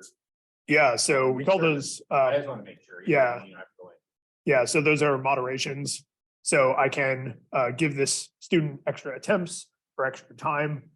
One of the nice things about the new quizzing engine is if I give a student an accommodation because they have like a general accommodation need, that'll actually apply to all of my new quizzes in my course. So if they come to me on the first week of the class, excuse me, they say, hey, I get double time on all my tests. I only have to do that once. I don't have to go in and do it for each test. Oh. It has its fans. It totally does.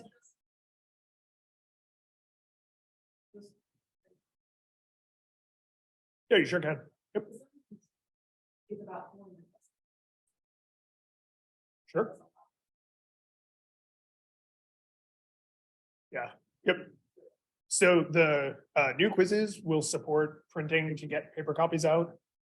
So if you have a student that needs or wants a paper copy, that's something you allow, you can do that natively. If you prefer to do that with Respondus, Respondus has a great integration with Canvas, so you can keep that same workflow too. Yeah. Mhm.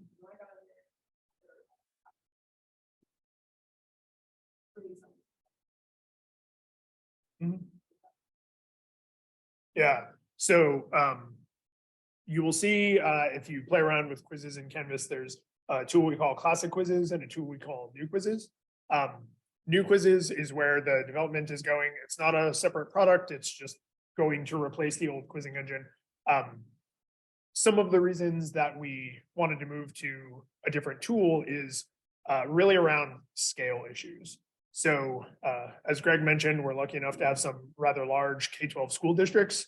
K-12 school districts tend to say, okay, all 10,000 of you sit down and take this quiz in the same 15-minute window. So we needed to make sure that for these massive school districts that they could do that, right? And say, okay, when everybody has their own sheet of paper, it's not a problem for the students, it's a problem for whoever has to grade them all. But when you move into the technology, we needed to be able to support some of those use cases. We also wanted to support some of the newer data standards. So again, kind of a back end thing, but we wanted to make sure that as Canvas continued to evolve and we were adding more functionality to quizzes, that your data is still open, that it's still portable, that it's still yours, right? And so because quizzes was a very early part of Canvas as an application, we just decided we kind of need to do a ground up on this. Eventually what you'll see over the coming months is that classic quizzes tool will kind of go into like a read-only mode to preserve history for our existing customers. For you all, I would say going forward, you just start with new quizzes and then you don't really have to spend any time with classic quizzes, but they are going to continue to vote the options for folks who have stuff already invested in classic quizzes. All the future investments going into new quizzes. So new question types that we add will only be in new quizzes. Any new moderation and accommodation tools we have will only go into new quizzes. We're not trying to keep them in parity. So new quizzes already has a bunch of functionality, classic doesn't, and that gulf is just going to continue to widen. Yeah. And that's something you all get to decide. Yeah, so since you're coming in while both tools still exist, you can still choose to use either.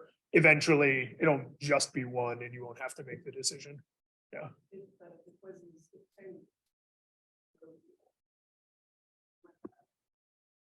Sure.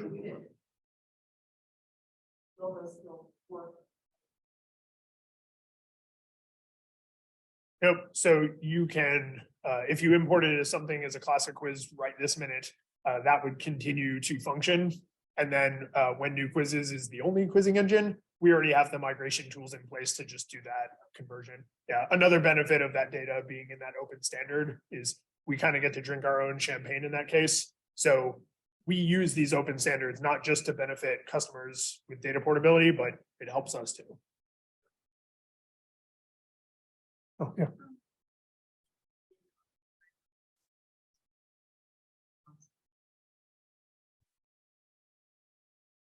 Function where we can take the worksheet, it works for what we need. Is there anything like that? Yeah, you actually already saw it. I was just so excited about other things. I don't think that I specifically called it out. So in one of these assignments, I think it actually might have been this one. This submission, this is actually a document that the student marked up.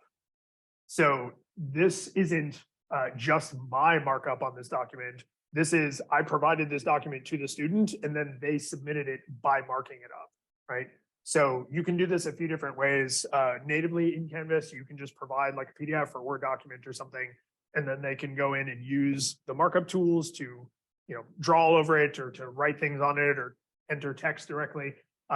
If you're, are we a Google campus? Is that right? Microsoft? Okay.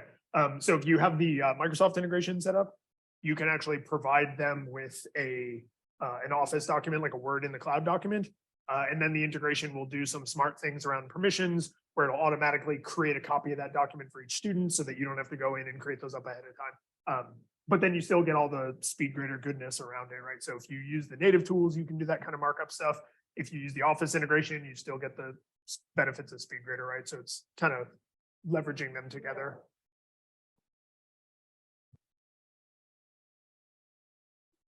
Mhm. Mhm. Yep. Yeah, so there's the exactly the way we're seeing it. Yeah, so when a student is given this assignment and it says, hey, it's time for you to go and mark this up, they get the window that has these tools. They can come in and highlight things, they can free draw things, they can strike out, they can enter text directly.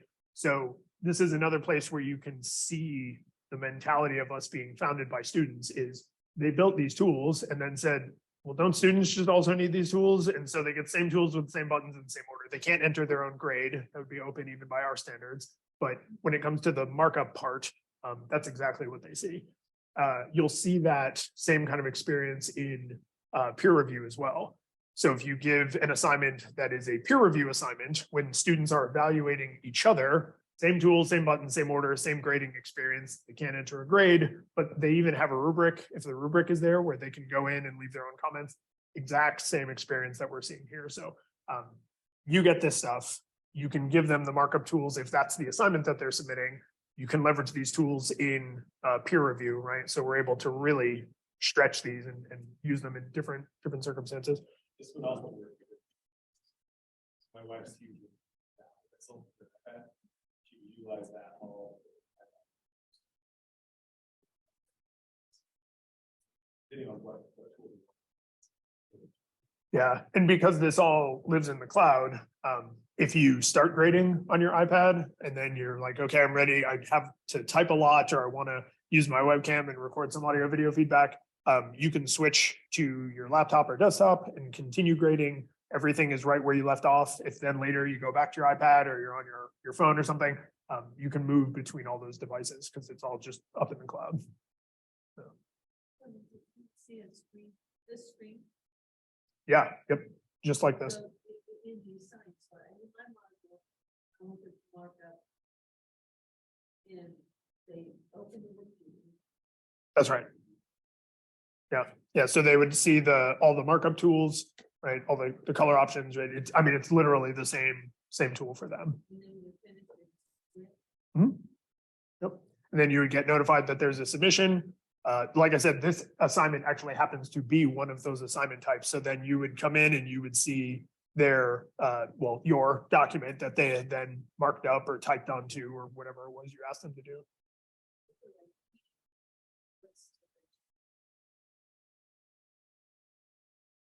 So you can see at the top, each person's comments have their name on them. So I can see the teacher left this comment, but Natalie left this comment.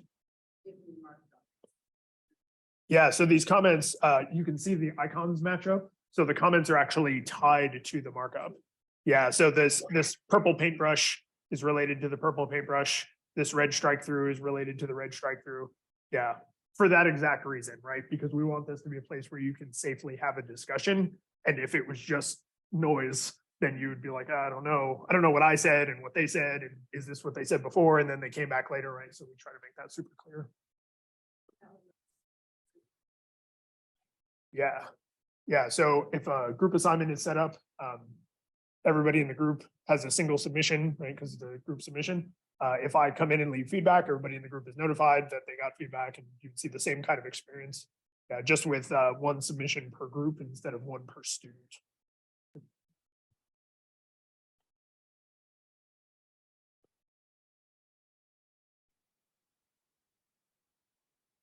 No, please. So we have a lot of dual credit. Okay. That use Canvas. Is there some kind of system where we can push out content to those teachers who are on a different Canvas than us? Or can they be in a master class with the same logins or something? Yeah, so this is very much a policy thing. Some states are way more open about intermingling K-12 and higher ed. Some have it quite a bit more locked down. So we have different tools we would let you use that would kind of fit your policy choices. The short answer is there are tons of ways to make it really, really easy for you to share content with another teacher. Which tool you would use to do that would mostly depend on, are they allowed to come into higher ed? Do you have to go meet them at K-12? Do you need to meet in a neutral Switzerland in the middle where you give them content and then you both kind of back away? And that's all policy stuff, not the tech really. But we have the sharing tools to support whatever policies you have to enforce. So, does anybody happen to know, are your K-12ers allowed to come hang out with cool college kids? Yeah.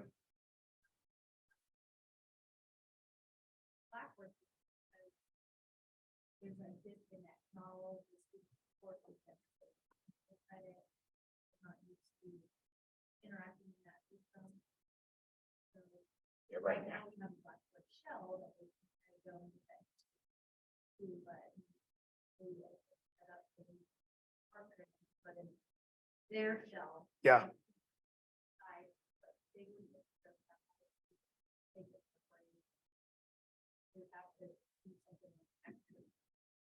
Yeah. I think there's a lot of options currently with our system that we don't utilize. So it all kind of comes down to having the time to utilize it instead of. Yeah, that's why we want to make it really easy to share, right? So I might build this course and then just say, okay, I'm going to export it and give it to that high school teacher, and then they can import it right into Canvas and it reinflates and it's exactly like I built it. You could use Canvas Commons for that, where you can have what Commons I think calls a group.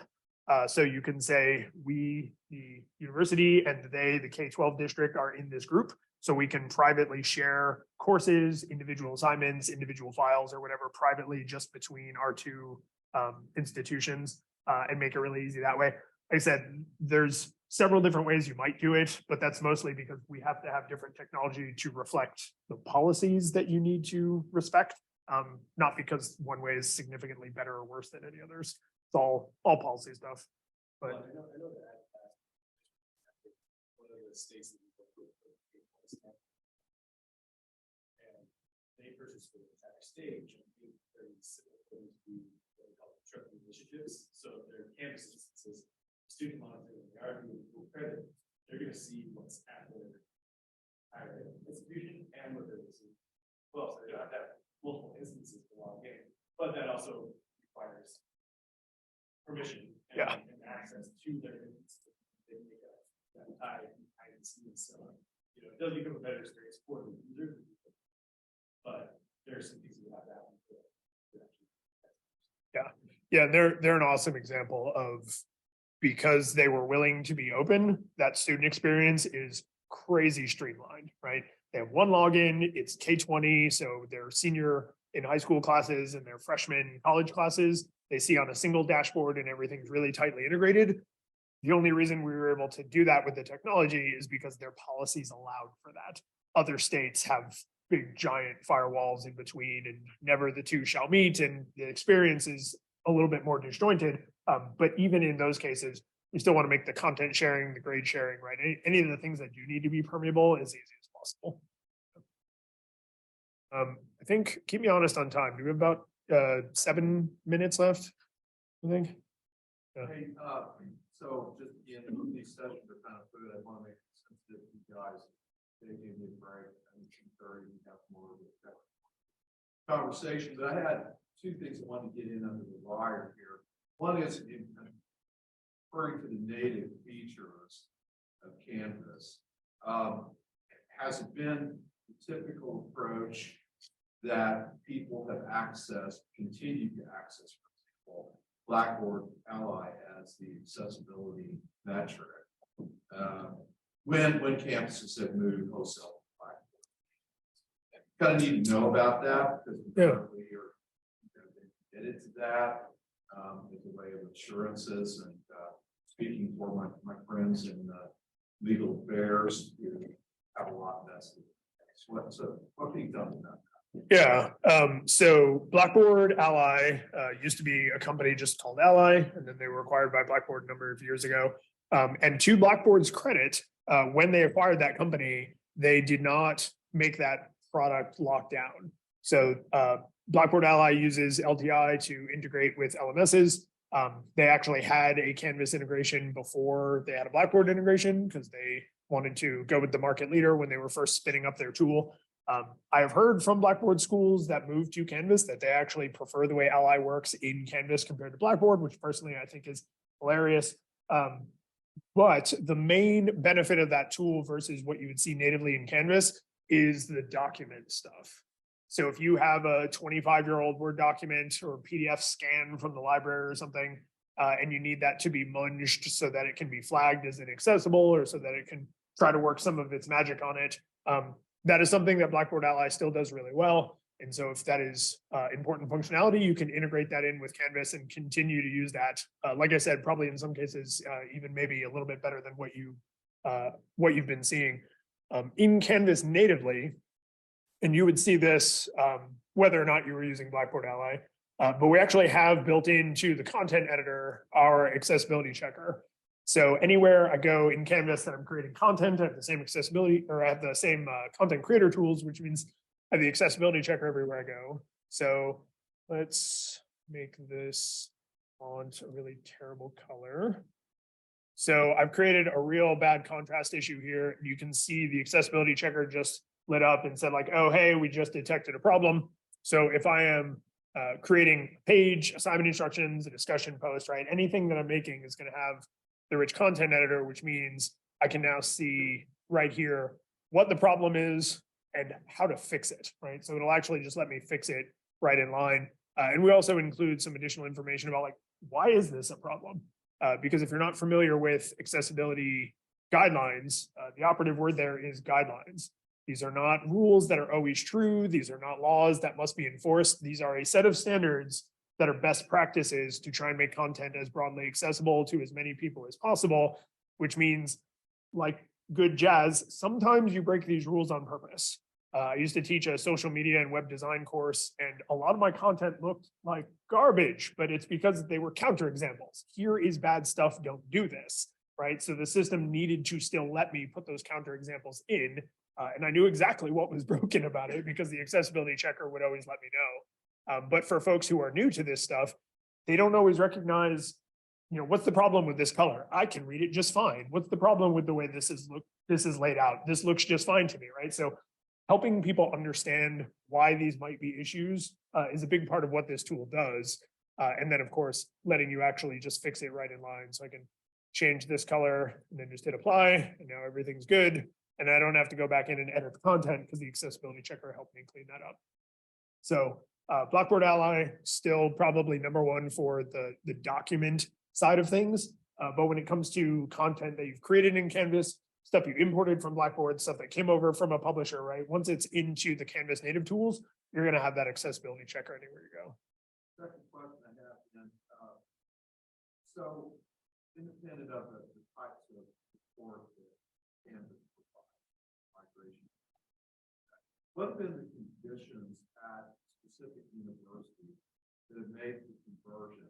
That is, what has the university done for faculty to make sure that this is a smooth process? Is there certain things you've seen that's been successful that we can do to make the choice to go to Canvas so we can help with that? Yeah, so some things that I've seen be very successful are obviously providing, good support internally, but also leveraging our support resources that Greg was talking about.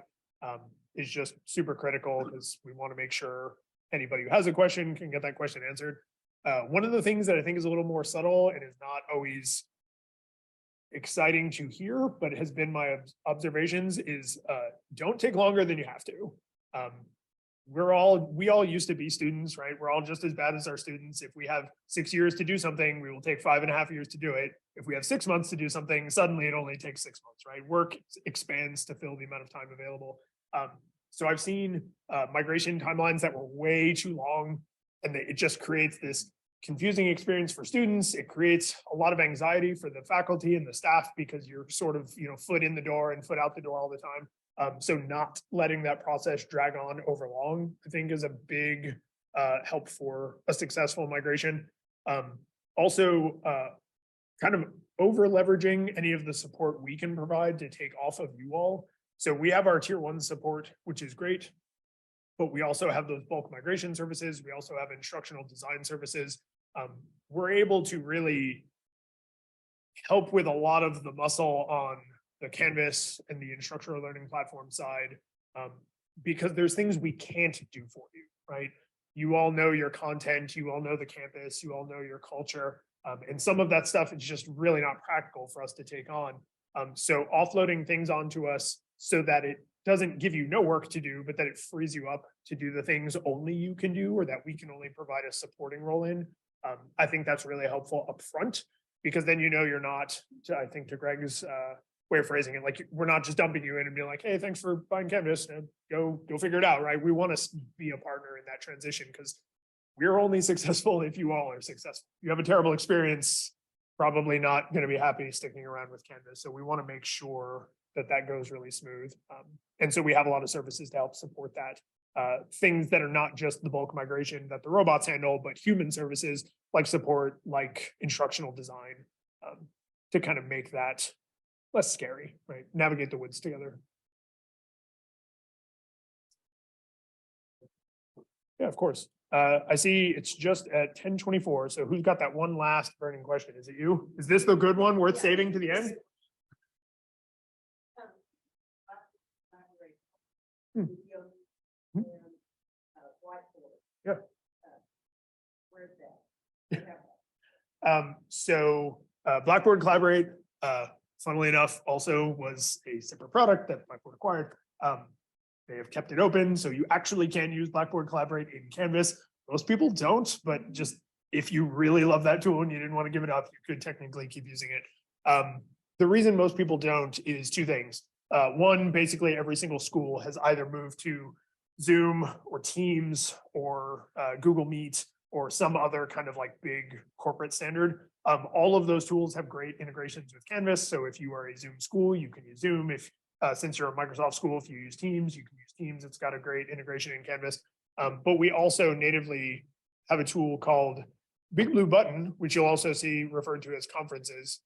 And when I create a Big Blue Button conference, I'm going to get a conference experience, right? So I get a text chat, I get the ability to turn on my webcam and microphone, I get the ability to present, I get the ability to do either solo or collaborative whiteboarding, right? So for a lot of folks, they'll just use this tool because it's built right in. But if I'm being perfectly honest, you may have all heard a couple of years ago, this little thing happened and Zoom's stock price went through the roof for a very specific reason. So most people use Zoom with Canvas because that's what they're using campus-wide, but Big Blue Button's built right in. So if you don't have a separate tool or you don't want to continue to pay for that separate tool, this is a native part of Canvas that everybody gets and it's just built right into every course. This is another cool thing that is also available to students if you choose to leave it open for them. So instead of saying, hey, I have set up rooms for you to go and collaborate on your group projects, they just have these tools. If they're in a group, this is a tool that they have in a group. So something that's just built right in. One thing that Collaborate does, which I really enjoy, is that I can set up Collaborate to record and then automatically upload those videos captioned to Blackboard, right? Do you have any kind of functionality that will allow that? Because what that lets me do, I teach huge sections and I just record everything so that if a student misses because of X, Y, and Z, they can go look at the course. And I've also heard, and I don't know if it's true, that Collaborate is going away in Blackboard. I'm gonna ask them about it, but I've heard from the grapevine that Yeah, they're gonna detach that. So I'm just like, I'm not sure about, but I'll ask. but if that gives you trepidation, then yes, they're actually killing it later today. So I can say confidently. No, I actually hadn't heard that. That would be curious because I don't know what they're going to replace it with if they do, because that's like been their thing for a while. You can set this up to record. You can enable recording. You can also just make it automatically turn on. Big Blue Button is an open source partner of ours. They do have captioning functionality, but I actually haven't played with it in a little while, so I'm not super familiar with it. But there is captioning functionality So in when I there. record a lecture, say the screen, for example. Yeah. Because I write on the screen. Will it natively be in Canvas later for them that so they can just click on it, or do I have to go through a process where I upload it through streams and then link it off of streams? Oh, no, it would be right here. Yeah, yep. Yeah, so I have the Big Blue Button tool right here. I would just see a list of any past recordings. As long as I leave them there, they would stay there. And I can share my screen and they can chat at the same time.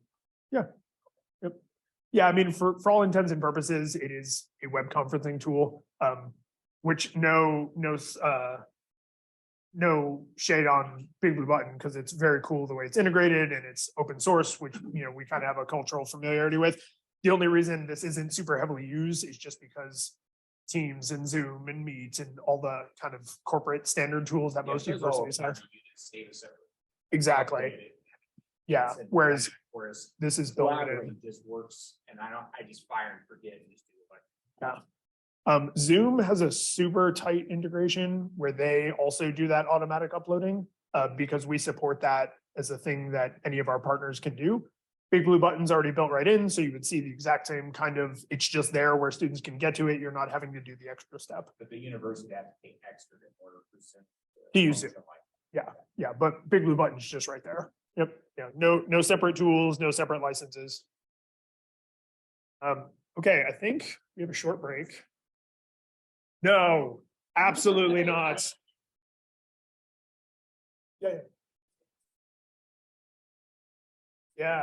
Yeah, no, we don't on purpose. So if I had a soapbox, I could climb up on it, but pretty early in our company's life, we decided proctoring and originality reporting was just not a business we wanted to be in. It's a cultural decision. What we recognize though is a lot of institutions do want to be in that business and they have a perfectly legitimate reason to be there, and that's something that they need to invest in. So what we've actually done is that speed grader that we were looking at, there are hooks that our partners can use to get their originality detection tools into the speed grader. So a tool like Turnitin, for example, Google actually now has a built-in one. I think Microsoft is working on theirs. There's a bunch of other ones like HonorLock and stuff. Instead of you having to go out to a separate tool, they can add their originality reporting into the speed grader. So that way, if this assignment uses HonorLock, let's say, and this one doesn't, I, as the teacher, still have a consistent experience. The student still has a consistent experience, and I either get extra functionality or I don't. But we don't have it built in, and we don't sell a tool like that, just like I said, for cultural reasons.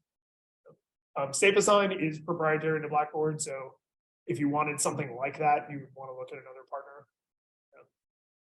Well, thank you all very much for the discussion. I know we got started early, so I appreciate you all being excited and ready to ask questions and stuff. That helps me stay on energy a lot.